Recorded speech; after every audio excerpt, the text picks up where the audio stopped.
Tenemos de todo, desde alumnos que fueron a Got Talent, a OT, a La Voz, pero a mí las historias que más me gustan suelen ser pequeñas y no se da cuenta todo el mundo. O sea, tú puedes ser un grandísimo intérprete, un grandísimo músico, que si tú no sabes transmitirlo al alumno y motivarlo, si no hay motivación, lo demás va a dar igual. La historia de la academia es un poco la historia de mi vida, ¿no? Una de las cosas que más nos boicotea la felicidad o las ilusiones es el miedo al ridículo y la frustración. Mr. George Beats. ¿Qué tal, chavales? Estamos en Generación Cruzada y hoy estamos con Jorge, el director de Rock School. ¿Qué tal, Jorge? Pues muy bien, muchas gracias por haberme invitado a este podcast. Gracias a ti por venir. Cuenta un poco cómo te iniciaste en la música.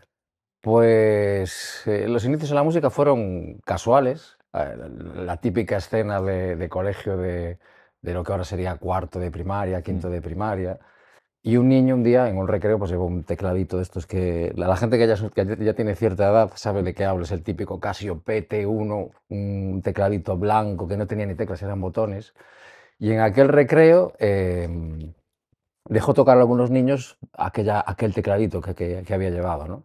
Y a mí no. Entonces yo estaba frustrado porque no me dejó ni probar cómo era aquello, yo aluciné con lo que vi allí, nunca había visto un teclado de cerca ni nada. Entonces me fui para casa y me fui al trastero de mi casa, dibujé una hoja de papel, dibujé aquí el teclado que había visto en el colegio y me puse a trastear intentando recordar qué había tocado aquel compañero mío de clase, ¿no? Al día siguiente volví a llevar el teclado, esta vez sí me lo dejó tocar en el recreo y ya sabía tocar aquella pieza sencilla que estaba tocando el chaval. Me dijo, ¿y tú no sabes tocar esto? Porque te vi ayer y en casa estuve trasteando a ver si me salía. Y a partir de ella fue un acoso y derribo a mis padres para conseguir un teclado. Y esos reyes, pues los Reyes Magos se portaron bien y ahí fueron los inicios. Autodidactas, evidentemente, pero fueron... Empezaste en Sí. teclado entonces. Sí. ¿Y sabes tocar algún otro instrumento? Años después empecé con la guitarra y no puedo decir que soy guitarrista, pero sí, bueno, me voy defendiendo con la guitarra también. En general, soy como un niño grande. Si veo un instrumento, me gusta probarlo. Si veo una armónica allí en una mesa o en cualquier sitio, lo voy a probar. Y bueno, o incluso en un parque. Tengo alguna anécdota divertida en un parque que un chico universitario pues estaba allí probando en los xilófonos infantiles, era un día de noche, yo paseando por allí, fue a escucharlo como el flautista de Melín. O sea, allá me acerqué, no conocía a aquel chaval de nada y me puse a hacerle unos ritmos a la vez que él, sin hablar. Y ahí es donde ves que la música puede ser un lenguaje universal, ¿no? Sin necesidad de conocerse, fue una experiencia divertida de la nada, de algo con una persona que no conoces de nada. ¿Y hay algún otro instrumento en el que estés interesado en probar? Más a fondo, quizás. Hay muchos, me interesa mucho, pues por ejemplo, cosas que yo creo que ya no voy a tener tiempo, incluso por motivos de trabajo, pero mucho relacionado con el tema de la electrónica. Veo aparatos que se usan en música electrónica que me hubiera gustado saber más, ¿no? Y sobre todo para hacer esa imagen de músico total que parece que se puede hacer ahora, que por medio de loopers y otro tipo de aparatos electrónicos, pues puedes tú crear casi una orquesta tú solo. Sí, parte un poco también a la digitalización de la música. Exactamente, pues esa parte me estoy quedando un poco obsoleto, pero es una parte que sí que me hubiera gustado desarrollar un poquito más. Y de chaval, ¿cómo desarrollaste gustos por la música? ¿Cómo fue eso? Yo creo que en eso todos tenemos influencias, ¿no? Y en mi caso la influencia fue mi padre. Cuando yo era un niño pequeño recuerdo estar en la habitación de al lado y mis padres son muy jóvenes, entonces mi padre era un chaval cuando yo era un crío y recuerdo estar él con el radiocasete antiguo, esto que tú te puedes imaginar de los raperos de los 70 por el Bronx neoyorquino, que lo llevaban en el hombro, ¿no? Pues uno de esos, que de hecho mi padre había adquirido de contrabando, una historia de estas de los 70 y tal, y que lo ponía por las noches en la mesilla de su habitación y grababa cintas, casetes de la radio y escuchaba toda la noche yo el rec, el play, el rec, el play. Y ya de ahí, por esa influencia paterna, pues empezó el gusto por, pues a lo mejor llegar al colegio y ser de los primeros que iban tarareando las canciones de Michael Jackson, allá por el año 83. O sea que mucho tiene que ver con mi padre, sí. El inicio del gusto musical. Y dentro de ese gusto musical, ¿tienes alguna banda o artista, como dijiste ahora, Michael Jackson en concreto? ¿Alguno más?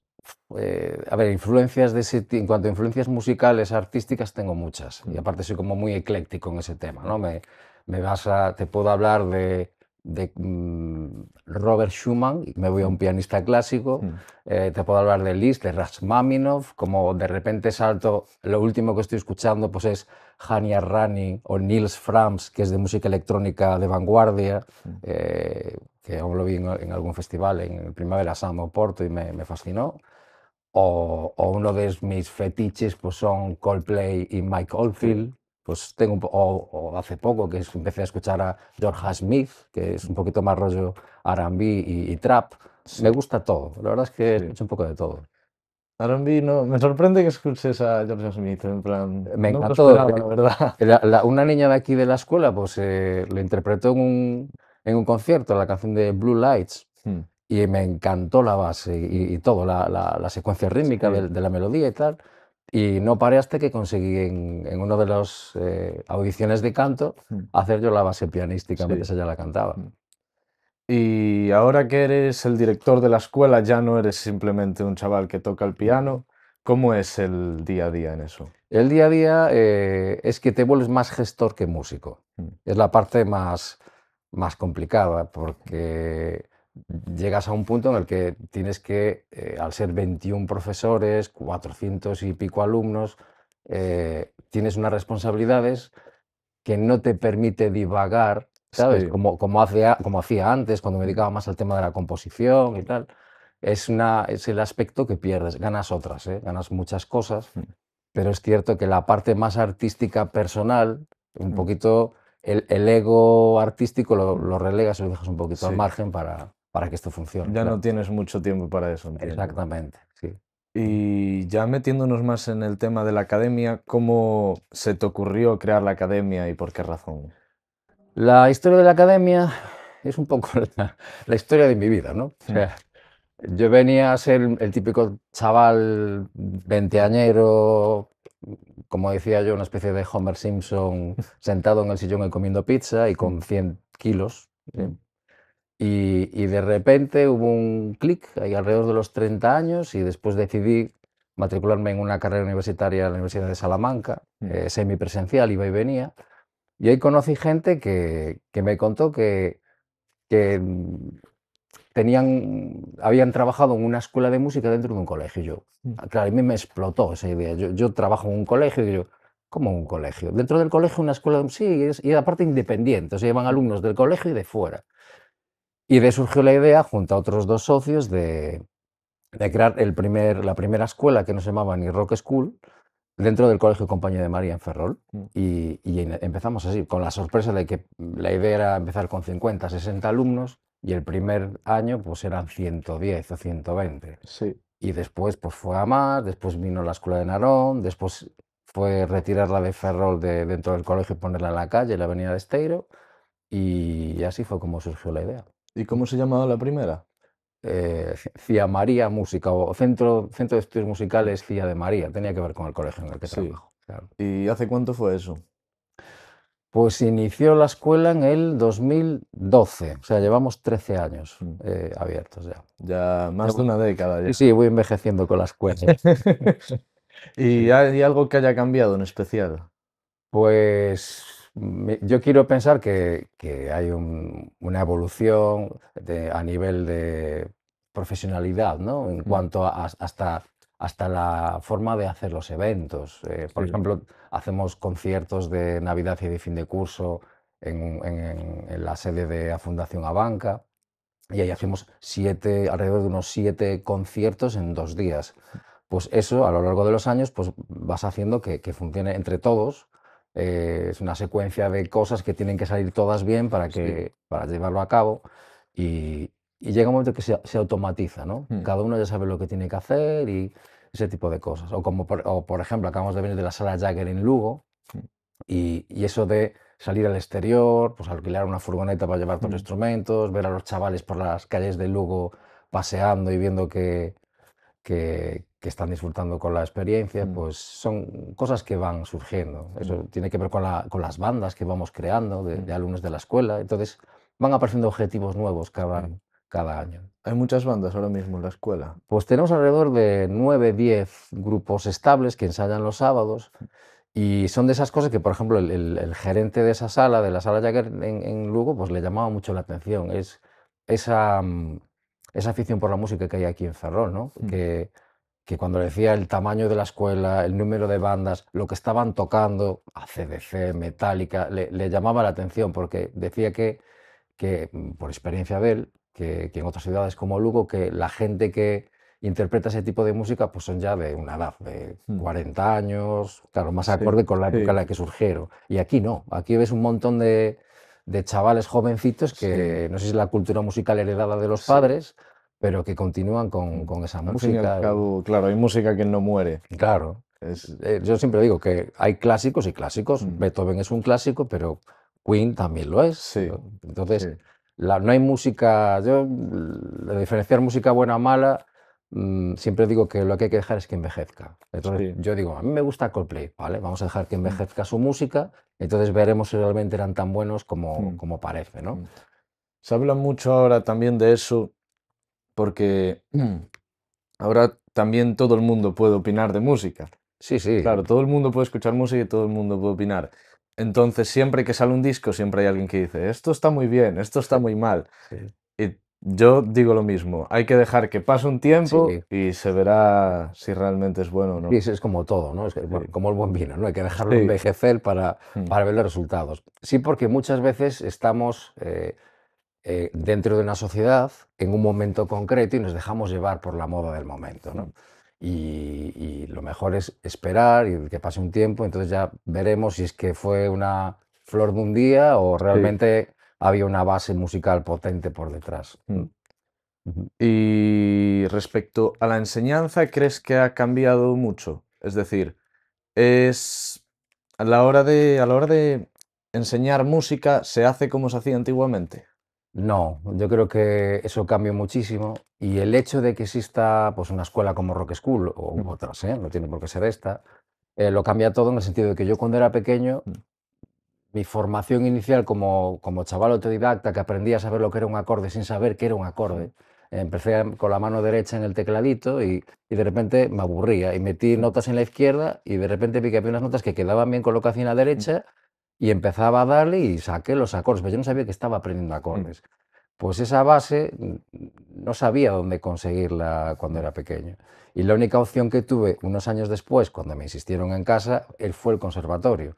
Pero para un crío que la música era un juego, mm, meterse en el conservatorio de sí, repente fue era un mm, aburrimiento, un tostón, eran sí, los 80, no aprendíamos a tocar, era todo solfeo de aquella. mm, Entonces, era la muerte para mí sí, era la muerte de un músico sí, aquello.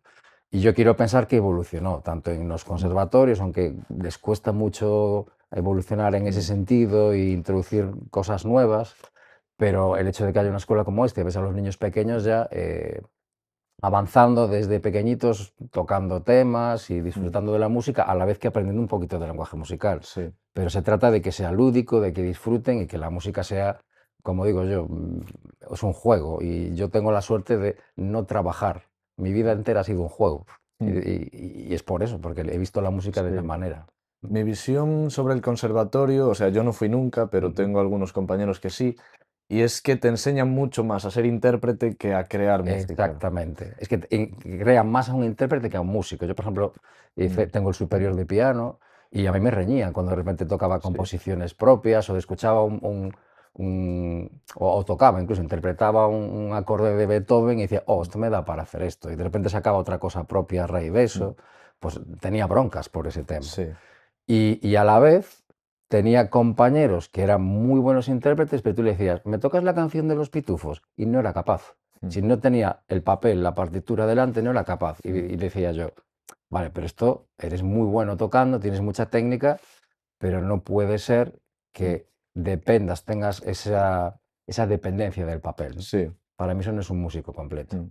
Hay que fomentar mucho más la creatividad. Exactamente, sí.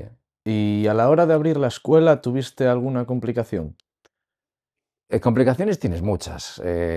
Una es el propio miedo, las expectativas que pones, la incertidumbre, ¿no? Mm, Cuando montas cualquier cosa o haces cualquier actividad y te vas a palos de ciego al mm, principio, tienes la incertidumbre de esto va a funcionar, no va a funcionar. mm, Tuvimos la suerte de que la inversión fue muy pequeñita al principio, no hubo que mm. gastar ni mucho dinero para crearla ni nada. Sí.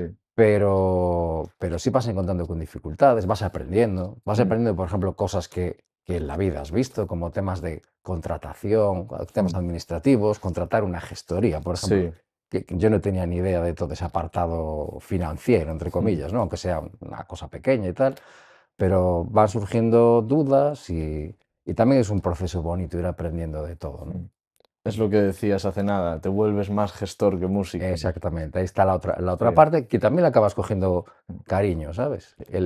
El hecho de influir, siempre digo que mi lema es generar ilusión en las personas. mm. A mí lo que me mueve en la vida es eso, de las Sí. maneras que sean, ¿no? Entonces, el hecho de influir incluso en la vida de otras personas, que pueden ser los alumnos o las vidas de los profesores, y tratar de ayudar y estar ahí, pues, mira, pues una fuente de Mm, satisfacción también, en realidad. mm. Ujú. ¿Y guardas alguna anécdota especial sobre la academia? Buah, ¿Algo que te haya tendría, sorprendido, algún alumno? Hay muchas historias. Yo podría ir a las más simpáticas, ¿no? O incluso las más de alumnos más talentosos, más Mm, brillantes, porque tenemos de todo, desde alumnos que fueron a Got Talent, a mm, OT, a La Voz. eh, pero a mí las historias que más me gustan suelen ser pequeñas y no se da cuenta todo el mundo. A mí me gusta, por ejemplo, pues hace muy poquito una alumna que sufrió bullying de pequeña y se atrevió a salir al escenario a cantar y estaba temblando. Y al ver que lo hizo bien, ver el aplauso del público, cómo responde el público y cómo se le ella llorando de alegría por mm, enfrentarse a la situación y porque nadie se rió de ella, mm, esas son las cosas que a mí me llenan. mm. O un chaval pues que tiene algún problema o incluso eh, con algún tema algún problema cognitivo más o Mm, menos grave, pues ver que se enfrenta al público y toca sus 3 o 4 notitas y lo ves que sale feliz del mm, escenario, son historias como paralelas de escuela, que igual no tienen tanto que ver con la música en sí, pero sí con pequeñas historias de superación, de mm, personas que quieren hacer algo, que se atreven, que disfrutan viniendo aquí. A mí eso es lo que son historias que me mm, llegan. O, por ejemplo, ahora mismo tenemos dando online a una profesora, Irene, pues a un montón de chavales de diferentes zonas del país que tienen algún tipo de variaciones de ataxia, ¿no? Que mm, es una enfermedad neurodegenerativa, mm. por lo que tengo, el poco conocimiento que tengo, y ver cómo se esfuerzan a través del propio ordenador. Y Sí. claro, son historias que para mí, claro, ponte en mi lugar como gestor Mm, de esto, ver que puedes ayudar a esas personas de la manera que sea y poner tu granito de arena, te hace sentirte útil en la mm. sociedad, ¿no? Realmente motiva bastante a Exactamente, continuar. claro. Sí, buena anécdota, la verdad. Ujú. Y ahora que hablas sobre las clases online, también cómo se gestó eso. Las clases online las tuvimos desde hace años, pero el golpe, el momento importante fue la pandemia. En la pandemia fue un viernes, no sé, no me acuerdo del día exactamente, me viene a la cabeza viernes 13 o encima, cuando nos dieron la noticia de que a partir de ese fin de semana era el último que íbamos a estar fuera. Pues el día anterior, el jueves, todos los profes nos sentamos aquí y tuvimos una reunión de decir, bueno, ¿y qué vamos a hacer a partir de la semana que Mm, viene? Si vamos a estar encerrados y no se puede salir. Y una profe que ya no está, Sofía, pues aportó esa opinión, es decir, ¿y por qué no damos clases online, no? Y a partir de esa semana, pues se gestaron, de aquella también teníamos la Escuela Municipal de Valdoviño, unas 250 horas semanales de clases online. mm, Y ya quedó. Para el que quiera, por ejemplo, acabo de hablar con una alumna mía que no la veo la veo sí. alguna vez por la calle, pero no le doy clase Mm. presencial, son clases online. Ujú. Y a la hora de contratar profesores, ¿cómo eliges eso? En el fondo a veces es por el boca a boca, es un sector pequeño en realidad, entonces vas conociendo a gente que conoce a gente y te comentan por currículum, gente que aparece de repente, pues por ejemplo una profe de piano que procedía de Madrid, estaban buscando casi alojamiento, donde alquilarse un piso aquí en la zona y tal, y me vio tirado en el suelo pintando la verja de fuera y dijeron, bueno, este con lo lento que va, pintor no es. Porque si, dice, el CDS como mínimo debe ser suyo local o Sí. algo. Y se paró a hablar conmigo y me contó un poquito que estaba pues llevando un grupo de trabajo de músicos en el teatro, creo que era en el Teatro Real de Madrid y tal, y estuvimos hablando y fue una manera de contratar. Piensa tú que unas veces son el currículum, otras veces son recomendaciones, otras veces Sí. son gente que conoces y otras veces hasta la casualidad, ¿no? Y sobre eso, ¿qué crees que es lo más importante a la hora de enseñar música? La capacidad de transmitir y motivar, Mm, no tu propia capacidad. mm, O sea, tú puedes ser un grandísimo intérprete, un grandísimo músico, que si tú no sabes transmitirlo al alumno y motivarlo, mm, si no hay motivación, lo demás va a dar igual.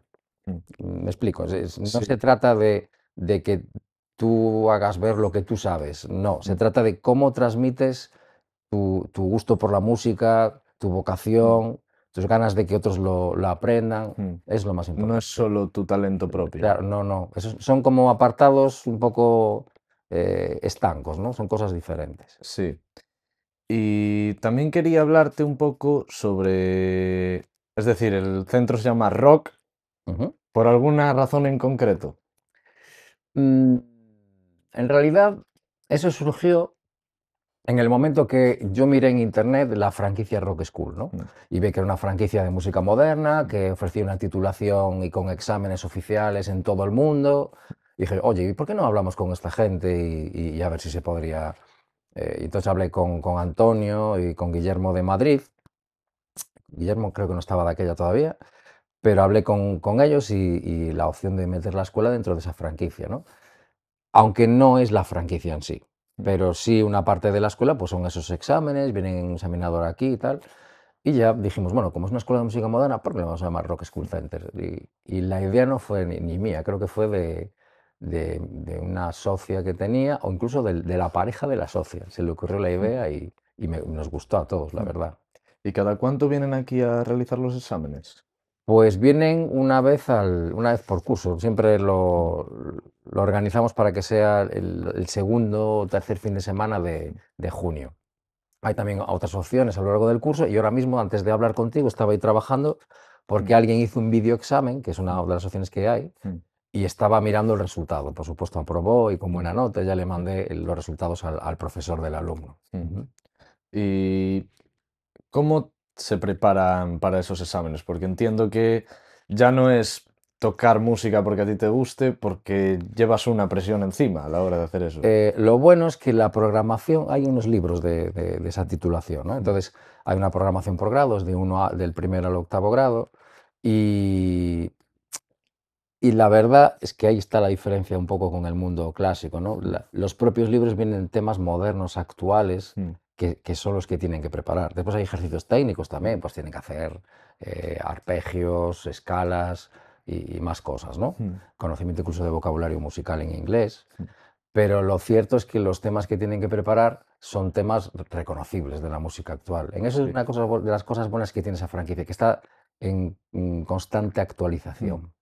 Eso es bueno porque si te quedas atrasado, Claro. tanto a nivel de enseñanza, ya no solo en popularidad, Mm. pues va a ir bastante mal entonces. Sí, incluso en tema de feedback con el alumno, ¿no? Sí. Si tú vas dejando que no renovamos los libros. Mm, Claro, son temas que para niños o chavales de entre, imagínate, 10 y 20 años, en el que la música se consume como los clines casi, ¿no? Va muy rápido. Sí. Claro, pasa rápidamente de moda y ya el interés mengua, ¿no? Cada vez Sí. tiene menos interés por esos Los grupos. exámenes entonces son un poco como quien se saca una titulación de inglés, entiendo, más o menos. Sí y no. Los exámenes se toman mucho más en serio fuera de España que en España. Mm, Me refiero, los que tienen el sexto, séptimo y octavo grado tienen puntos UCAS en universidades extranjeras. Está reconocido como una titulación oficial que ofrece ciertos puntos para poder acceder a esas universidades. Aquí en España no está del todo reconocido eso y debería, para estar dentro del marco europeo, ¿no? del antiguo Plan Bolonia y tal, y esperamos a que algún día pues eso se reconozca. Ya te digo, y de la escuela, pues que se presentan esos exámenes y somos unos 420 alumnos, pues alrededor de unos 40 anuales los que se meten en esa titulación.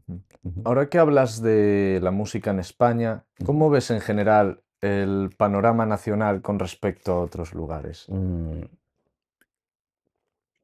Pues supongo que ni mejor ni peor. Yo creo que la música aquí en España siempre gozó de buena salud. El tema es dónde buscas tú esa salud. Quiero decir, si te centras únicamente en el reggaetón actual, pues te estás perdiendo muchas cosas. Sí, Ni no significa que no haya cosas buenas dentro del reggaetón. Ya ves que no soy no soy bueno, ni soy ni defensor ni todo lo contrario, no estoy en contra de ningún estilo. Pero sí hay buena música, hay cada vez chavales más formados, que ese es otro tema. Al haber escuelas, pues ya te enseñan desde pequeño, incluso en instrumentos modernos, que antes costaba más. A mí me costaba mucho encontrar, pues, por ejemplo, al principio unas clases de teclado, casi no había, ¿no? sí. Y ahora un chaval quiere aprender canto moderno, quiere aprender aprender a tocar bien la guitarra eléctrica, la batería. Aquí tenemos chavales que empiezan desde los 4 o 5 años, 5 añitos, y claro, de 5 añitos a 14 hay una evolución tocando la batería brutal, tanto a nivel de escenario como a nivel de técnica, ¿no?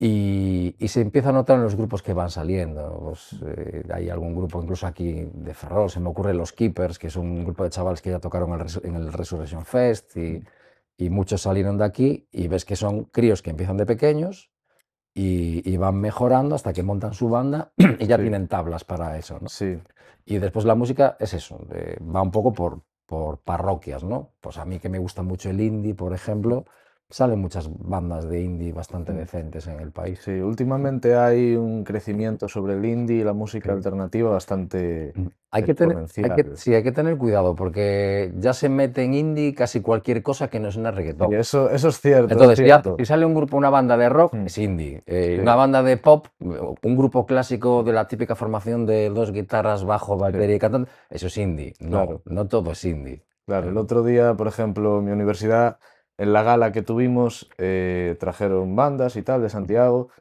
y todas las que pasaban iban mis colegas diciendo, esto es indie, esto es indie. Sí. Y a lo mejor hay que empezar a distinguir un poco Y hay esto. que matizar lo que es Sí. indie y lo que es Mm. un rock clásico, un Mm. pop, ¿no? Mm. Y bueno, pues a mí que me gusta mucho el ambiente festivalero de verano y tal, pues me gusta eso, ver que salen bandas y que hay muchos chavales que van a esos festivales. También te lleva sorpresas, ¿sabes? De repente sale un tipo con un escenario gigantesco, él solo con un micro, con una backing track, o sea, todo grabado, y de repente se pone a hacer algo parecido a reggaetón, y digo yo, bueno, esto a mí no me convence pagar una entrada Sí, para ver esto, que me parece un karaoke gigante, ¿no? claro. Pero bueno, si a los chavales les gusta, yo de repente estaba de pie y había chavales mucho más altos que yo. Empezó aquí el artista, empezaron todos a perrear a nivel del suelo y me quedé, oh, qué guay, qué bien veo ahora. Me quedé yo allí de pie y dije, hostia, creo que ya estoy un poquito descatalogado. Mm. Y quería preguntarte también sobre alguna cosa que hablamos en otros podcasts, y es sobre la popularidad del rock. Ujú. ¿Crees que la popularidad del rock ha sido como sustituida por otros géneros actualmente? Em, Depende, porque la parte buena del rock es que nunca muere. Mm. Entonces siempre está ahí, permanece. Tú Mm. te fijas en los anuncios de televisión y las canciones de Queen aparecen en publicidad constantemente. Aparte de que está demostrado que algunas de las canciones de Queen precisamente son las melodías que más captan la atención del oyente, ¿no? Sí. Entonces, ahora que ahí viene una moda, imagínate, pues estamos a ver, yo creo que estamos en la parte va a empezar una pequeña decadencia del reggaetón y aparecerán otras cosas, ¿no? Bueno, pues si igual te ponen una melodía de reggaetón, pues igual no prestas tanto atención como una de rock ya. Mm. Y entonces es como que se vuelve a imponer Mm. esos estilos. Siempre va a estar ahí. Y aparte, todo se transforma. Es decir, los estilos, el rock, tú vas al nacimiento del rock, procede de la mezcla del blues y el country, allá por los años 1900, casi nos vamos a las plantaciones de algodón en Sí. Estados Unidos, ¿no? Que cantaban el blues, que eran lamentos porque separaban a las familias y tal. De ahí se mezcla con el country que venía de Inglaterra y de Irlanda. Mezclas todo eso y sale el rock and roll, que no se le debe el nacimiento igual a Elvis, hay algunos antes que él, pero surge el rock and roll, que genera un estilo, después aparecen variantes del rock, que generan nuevos estilos, y ahora va a seguir habiendo nuevas variaciones de todo eso. Sí. Les llamarán new metal rock o new lo que quieran, pero siempre hay influencias de todo. Entonces, nada muere del todo, ¿no? ¿Hay alguna rama del rock en concreto que recomiendes? Que no se le preste mucha atención. Pues igual que te dije que escuchaba música electrónica, pues sí que paso al R&B y todo esto, pues también escucho metal. Últimamente estoy con Sleep Token, que es una banda de metal que lo está petando y que no viene a España, no sé por qué razón, y que tiene esos cambios bruscos de parte muy melódica. Se nota que el cantante y yo creo que el compositor del grupo es el teclista. Entonces pasa de partes muy melódicas a todo lo contrario, al final de los temas, pasa al gutural, ¿no? Entonces, esa mezcla, esa fusión de estilos a mí me gusta, todo ese tipo de historias. Te lo pongo como un ejemplo, ¿no? Y es una variación del rock en realidad, Sí. son variantes. ¿Y algún músico emergente de la zona que recomiendes, algo por el estilo? Ahí sí que estoy un poco perdido. Ahí es donde trabajo tanto que no tengo tiempo ni a los calles, ni a No, salas, no tengo tiempo a nada. Pero bueno, cualquiera de los grupos que están aquí en la escuela, pues por ejemplo acaba de sacar nuevo disco Superglue, que está uno de nuestros profes de batería, Mundo, está ahí en ese proyecto y que creo que lo están petando a nivel nacional bastante. Está Hourglass de Alex, eh, Polison, Virginia Red, son grupos de profes de aquí que yo los escuché y a mí realmente me gustan. Entonces, y saldrán más cosas. Quiero pensar que las bandas y los chavales nuevos que están en las bandas generarán sus propias bandas y saldrán eso, proyectos interesantes. Sí. Y quería preguntarte también sobre un tema bastante polémico últimamente, que es el uso de la inteligencia artificial en la música. ¿Cómo ves todo eso? Pues probablemente como todo. El problema de la inteligencia artificial es que no genera una firma. O sea, no genera tu propia firma en nada. Isidoro Valerio, en Radio Voz, en una entrevista que me hizo, pues me mostraba canciones que creó él con algún programa de inteligencia artificial. Yo también hice alguna, ¿eh? Y le metí yo los parámetros le metí unos parámetros de letras y tal, y pues le puse, quiero que me hagas una canción country rock que tenga un ritmo 3x4 y que tenga una atmósfera envolvente y tal, y te lo hace, pero no tiene sustancia, no tiene una Claro. firma eso. Entonces, yo lo que le veo es eso, hay que saber usar las inteligencias artificiales para todo esto, pero de ahí a generar algo nuevo, un estilo nuevo, no lo creo. Porque aún encima lo que genera la inteligencia artificial es que al no poder dejar tu impronta, mm, entre canción y canción no se va notando eh, qué sentimientos tienes, Sí.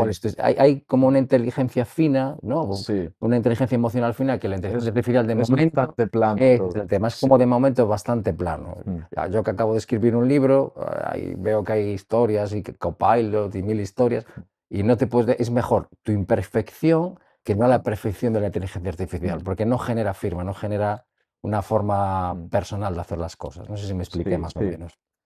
Lo que veo ahora mucho es que se utiliza, por ejemplo, si no recuerdo mal, se utilizó en el disco de Weekend Ujú, la inteligencia artificial para mezclar canciones ujú. a nivel de sonido, no a nivel de composición. Claro.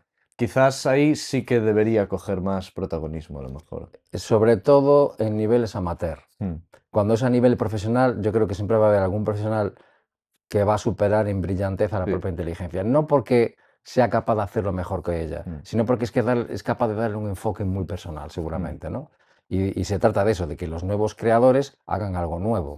La inteligencia artificial, en realidad, de momento, se basa en patrones de Claro. cosas ya hechas que están ahí. Repetición. Claro. Sí. Yo quiero pensar que de momento no, pero bueno, no la descarto para usar en nada, ¿eh?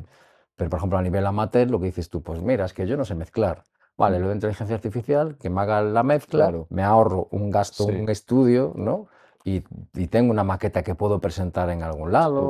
o eso, para ese tipo de cosas. Yo para eso sí que lo veo correcto. Y ahora que hablabas sobre el libro, yo no sabía eso. Cuéntame un poco de eso. Sí, me dio por... A ver, yo soy muy polifacético en ese Mm. sentido. Un día me apunto a una carrera de 101 kilómetros y corro 101 kilómetros en 16 horas. Mm. Hice el Camino de Santiago en 17 horas por Mm. una protesta que se me ocurrió a mí, también corriendo. Y este año me dio por escribir. Ahora ya estoy escribiendo el segundo, el primero lo acabo de publicar. Y fue no sé ni por qué fue. O sea, de esto que te apetece, lo necesitas y lo haces y ya Sí. está. Y Y yo creo que influyó también que llevo 3 años de profe de lengua en mi colegio, en primaria, y igual ya por deformación profesional, pues ya sí, me empezó a apetecer a sí. realizar el libro, ¿no? Pues hay que promocionarlo, hombre. Bueno, Hay eso que... estoy. Creo que voy a tener la presentación del libro pues dentro de 2 semanas aquí en la librería que está aquí en Odeón. Y después está promocionado a nivel internacional. Está en Japón, en Chile, en Argentina, en todas partes. Eso no lo sabía yo. Eso es un tema de distribución de la editorial, que es lo que hablamos. Vivimos en un mundo tan globalizado Sí, que eso, se conectan con una distribuidora y lo lanzan claro. para Nunca todas sabes partes, a dónde claro. llega. Me hizo ilusión. Cuando lo vi en japonés dije yo, no sé lo que pone aquí, pero bueno, quiero pensar que, ¿Y de que es lo de qué correcto. trata exactamente el Eh, libro? el libro habla se llama del 71, desde el 71 hasta ti, ¿no? Y habla de dos parejas. Una empieza en el año 71 y la otra en el año 89. La historia empieza ahí. Y cómo esta pareja que empieza con muchas dificultades, habla de inmigración, de la gente que venía de Lugo y de zonas de Lugo a vivir aquí a Ferrol, precisamente, ¿no? Buscando oportunidades en los astilleros, cómo se va acercando su vida a la de estos de aquí, que es un matrimonio acomodado, de Ferrol, eso, que viven bastante bien desde el principio, y cómo se va acercando y cómo hay un suceso que va a hacer que se relacione en sus mundos, ¿no? Y ahí, precisamente, hablando de música, pues en el libro hay como un leitmotiv con una canción que es Sunny, una canción setentera por encima de todo, que es mi primer recuerdo. Coincide que y el libro no es autobiográfico, pero es el primer recuerdo que tengo de infancia. Tenía 2 años y medio, fiestas de Cedeira, los coches que chocan, Sí, estaba con mi padre y mi primer recuerdo es auditivo. No es ni siquiera ni visual, es escuchar esa canción y aparece en la película, es decir, aparece en el libro como una especie de leitmotiv entre un padre y una hija, que el padre ya le canta esa canción cuando todavía está en el vientre sí. de la que era su mujer, claro. No me hagas mucho spoiler que Viste que ya me quedé ahí, lo me quedé tengo que ahí. leer, lo tengo que Me quedé. leer. Nada, es un primer ejercicio, ¿no? Ahora, por Sí. ejemplo, el que estoy escribiendo ahora, pues ya hay ciertas cosas que ya he pulido del primero al segundo. El segundo no tiene nada que ver con el primero. El primero tiene mucho de historia de superación personal, historia de amor, y va por ahí el segundo no tiene nada que ver. El que estoy escribiendo ahora es casi ciencia ficción, tiene que ver con inteligencias artificiales Sí. y con el mundo del circo, que creo que habéis hecho un podcast, Sí. pues el inicio tiene algo que ver con eso también. Pero Y eso me lo estoy escribiendo, solo llevo 100 páginas, o sea que, bueno, ya tienes bueno, un ya, comienzo. ya tengo un comienzo, sí. ¿Y cuando lo empezaste ya sabías que lo querías publicar? ¿O era un ejercicio personal Es que yo simplemente? creo que no hay que hacer casi nada con expectativas. Este es otro aspecto importante que veo al mundo de hoy y a los chavales, a los que sois chavales. Haced las cosas porque os mole, porque os guste, no buscando un interés ya muy claro, ¿no? Por eso yo, por ejemplo, a mis alumnos, tanto aquí en la escuela de piano como en el colegio, y sobre todo un tema que soy tutor de tercero o cuarto de la ESO todos los años, siempre insisto en eso, incluso contraviniendo a veces a algunos padres, ¿no? Que hablan de que Sí, tenga salida. Y yo, no, mira, yo prefiero un filólogo brillante que no un ingeniero mediocre. sí, Entonces, siempre buscando la felicidad mm, la realización del propio chaval. Entonces, la palabra expectativas es una palabra de la que escapo bastante. Me gusta pensar en haz las cosas porque te gustan, por vocación. Como te dije yo llevo toda la vida haciendo esto y sigo pensando que es un juego. sí, Entonces, sigo teniendo ilusión, como si fuera un chaval. Y escribí el libro con la ilusión de un crío, no pensando en expectativas ni de que me lo iban a publicar en Japón, y eso me daba igual, no van por ahí los tiros. Y sigo pensando lo mismo, ¿eh?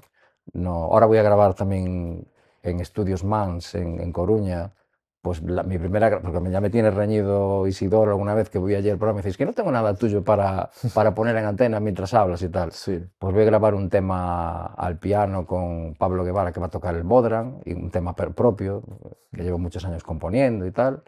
Y también me hace mucha ilusión ese proyecto de grabar eso y con un videoclip de un making of, ¿no? De cómo se está Sí. haciendo allí la grabación. Pues me va a hacer mucha ilusión también, como lo del libro. Entonces, en eso no se para de crecer nunca, siempre y cuando no te guíes por expectativas, te guíes por cosas que te apetecen hacer, ¿no? Sí, es que sobre expectativas, claro, yo ahora que tengo 19, hace nada que entré a la universidad, pues veo mucho eso, sobre todo en colegas míos, que dicen, Sí. pues no me gusta tanto esto, pero voy a estudiarlo porque tiene más salidas, y ya antes de que termine el primer año dicen, yo no quiero hacer esto. Y la gente se equivoca mucho al hacer esas Es un cosas. error, tienes que hacer cosas tuyas Yo siempre digo que los chavales, desde muy jóvenes, en el fondo, saben para lo que valen. O sea, todos sabemos para lo que valemos, ¿no? Pues yo te pongo un ejemplo. Sé que valgo para enseñar, o no lo sabía, pero se puede intuir cuando tú tienes una típica fiesta de patrón de familia y se quedan a comer hasta las 8 de la tarde, ¿no? Y venga, comida tras comida, y tienes un chaval y dices, ¡guau, cómo me aburre esto!, ¿no? Entonces coges a tus primos pequeños y te los llevas a dar un paseo a un parque, a un monte, donde sea, y yo soy el mayor y me llevo a 10 niños y se lo pasan pipa conmigo y yo lo paso pipa con ellos. ¿Qué está denotando? Que me gustan los chavales, que me gusta disfrutar con ellos, y por ahí viene igual la profesión de docencia, que nunca lo supe, o sea, yo de aquella no lo sabía. La música ya viene desde pequeñito, lo de escribir desde pequeño, leo muchísimo, siempre me gustó mucho leer. Y entonces tú ya vas viendo para qué sirves y para qué no. Física y química y matemáticas nunca fue ningún crack. Sabía que no iba a ir por ahí mi futuro, aunque sean las carreras supuestamente de más salida. No sé si me explico. Entonces, Sí. tienes que ir viendo qué cosas se te van dando bien y qué te gusta hacer, y orientarte por ahí para disfrutar un poco de la vida. Es que va de eso. La vida no tiene que ser de sábado a domingo. Claro. La vida tiene que ser de lunes a domingo. No vale, "Buah, es lunes, es martes, buah, estoy deseando que llegue el viernes". Eso no es vivir. Claro. No, no es una montaña a la que te Claro. subes el fin de semana y luego bajas. Claro. Y ya que también eres profesor en la ESO, ¿cómo distribuyes todo? Porque tienes un montón de cosas para hacer. Eso no lo entiende nadie. O sea, no entiende nadie. Jorge, ¿cómo puedes gestionar 2 escuelas con 400 alumnos, 20 profesores, das clases en secundaria de música, tutor de tercero o cuarto de la ESO, profesor de lengua Claro. en primaria, Tienes que tener escribo un algún libro, truco para no dormir o algo. competir en carreras, ¿cómo haces? Tengo familia. No hay truco, hay enfoque. Hay que estar enfocado en la vida y no perder el tiempo. Y una palabra súper importante para mí es el miedo. La gente, mucha gente tiene miedo al ridículo, y en Galicia más que en otros sitios todavía. Entonces, si tú quieres hacer este podcast, siempre va a haber gente que no es capaz de hacerlo y te va a decir, ¿para qué vas a hacer eso si ya hay tropecientos y tal? No, no, no. Tú lo haces porque te apetece, porque quieres, no porque tengas unas expectativas altísimas ni nada por el estilo, pero realmente es porque lo quieres hacer y lo harás con miedo, o como yo hago un montón de proyectos pasándolo mal, con miedo, pero te lanzas igual porque te apetece hacerlo. Entonces, Claro. una de las cosas que más nos boicotea la felicidad o las ilusiones es el miedo al ridículo y la frustración. Y es un error. Un fracaso no es más que un nuevo comienzo muchas veces. Sí. Hay que utilizar el miedo como un impulso para hacer cosas. Exactamente. ¿Hay algún mensaje o algo que le dirías a alguien que está empezando a hacer música, a escribir un libro también? ¿Darías alguna recomendación? Que disfrute. O sea, que lo tome como un juego y que le dedique el tiempo que quiera y ya está. Y si lo coge hoy y lo deja un tiempo y lo retoma, todo sin presión, pero tiene que salir natural. El tema de meterse en la música, yo prefiero que los niños vengan porque les apetece, o los metan los padres y vean que si les gusta un instrumento más que otro. Incluso hay niños que lo dejan un tiempo porque son muy pequeñitos y no están enfocados en esto, y después lo retoman y les encanta y se quedan aquí 10 años. Sí. Sobre todo, haz cosas que disfrutes. Hay que pasarlo bien, Mm. con lo que sea. Y que no te pregunté, ¿Aplicas de alguna forma tus facetas artísticas, por ejemplo, la música, a la hora de dar clase? Lo intento, Mm, lo intento. Todo está relacionado. Por ejemplo, ahora en el en el cole acaba de llegar una cosa, un material, se llama Polos Creativos de la Xunta, y acabo de crear una radio escolar. mm, Nos llegaron 4 o 5 micros con una mesita, el típico switch de conexión de todo sí, ello.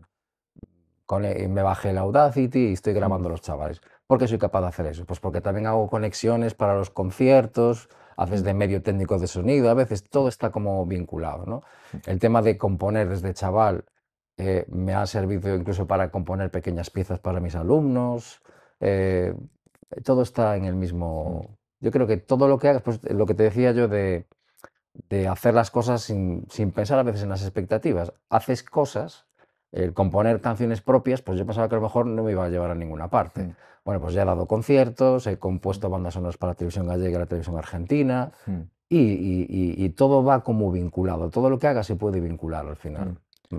¿Y a la hora de componer tienes algún método específico o No, simplemente tocas? desde pequeño me sale sin querer. Es como Mm, empezar a partir de una improvisación.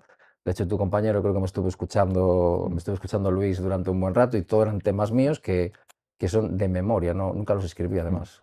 Que ahí me equivoco, ¿eh? Sí, Porque he olvidado temas, evidentemente. claro. Al depender de la Mm, memoria, lo pierdes, mm. pero bueno, ahí estamos. O sea, aprendiste totalmente de oído. Sí, es que yo empecé así de Mm, pequeño. Antes de ir al conservatorio y sacar la carrera de piano y tal, fui autodidacta. mm. Era el teclista de Mecano con las manos puestas en 2 muebles de casa, como si tuviera un teclado en cada mano, y me lo creí, me venía arriba y empecé así, Mm, disfrutando y aprendiendo solo lo que era un acorde, por mm. ejemplo.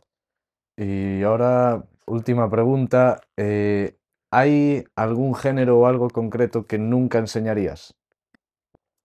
Mm, No lo sé, porque hasta he escuchado hace poco Dembow, o sea, Mm. y a Zowie Uf, y no, Pat Gyal. no me gusta No, nada, no, pero... a mí no me gusta, pero hay alguna canción de Pat Gyal que la escucho, o sea, Sí. no me hace daño a los Mm, oídos.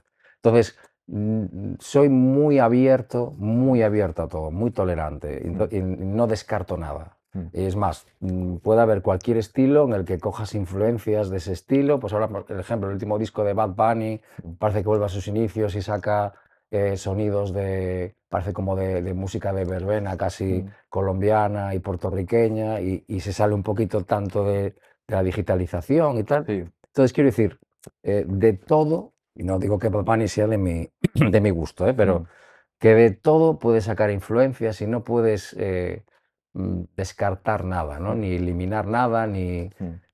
o eliminas porque tú lo decides, pero no de entrada te dicen Dembow, fuera, Mm. reggaetón, Claro, fuera, de todo se rock, aprende. fuera. No, de todo se puede aprender. Mm. Mm. Bueno, pues muchas gracias a ti por dejarnos entrevistarte, gracias por dejarnos venir a Rock School. Nada, gracias a ti, bienvenidos. Gracias a Luis, gracias a Andrés que hoy no pudo venir y gracias a todos los espectadores por ver el podcast. Terminamos esta entrevista y nos vemos en la siguiente. Hasta luego. Mr. George P.